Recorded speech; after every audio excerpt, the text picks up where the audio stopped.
First, I told my students that the poems I'm going to read tonight, let me start the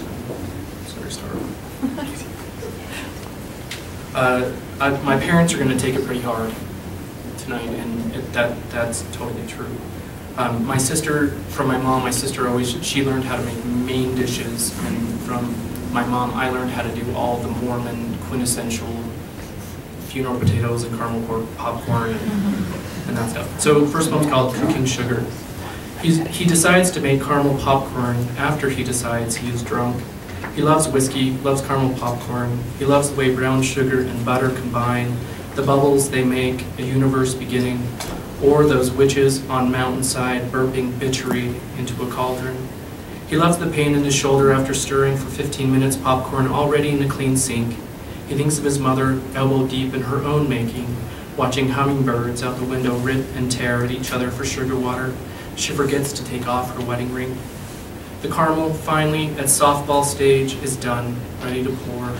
And he will, a bit later, after the caramel cools and the itch at the back of his throat is lacquered, like the cooled caramel and burst seeds, like the wings of each hummingbird, stomachs already burning through the sugar. And then I warned, I think, 2 of my classes that this poem, it didn't mean what it meant. So the title of this poem is called Bitch. Right, guys? Bitch, said the boy into the phone, laughed because words like that made his throat sizzle, the chords in his body thrum. You think I am a what?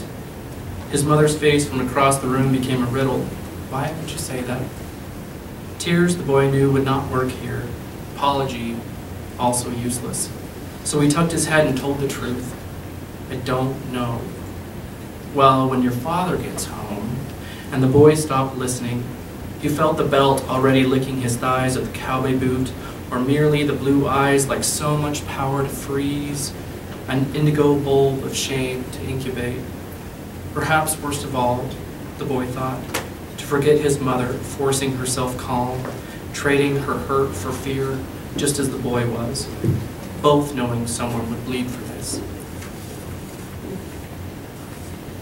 And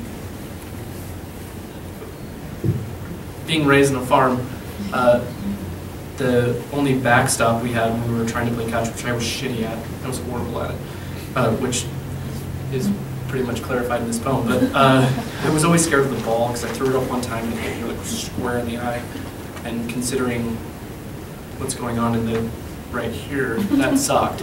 So there was the only backstop we had were hay bales and haystacks, and so my dad always took us down by the haystacks and hay bales to make us catch the ball.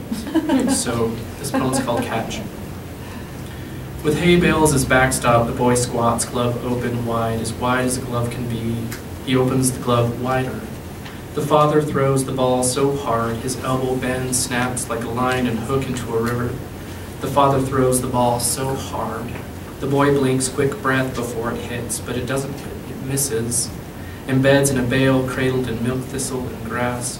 The father throws like he might stop time, even travel back to his own brilliant start, when hard balls thrown were caught, no matter what. The father fingers the seams, impatient for the boy to recover, take the stance for the ball to carve the air once again. The boy throws the glove aside. The father hates that, hates it.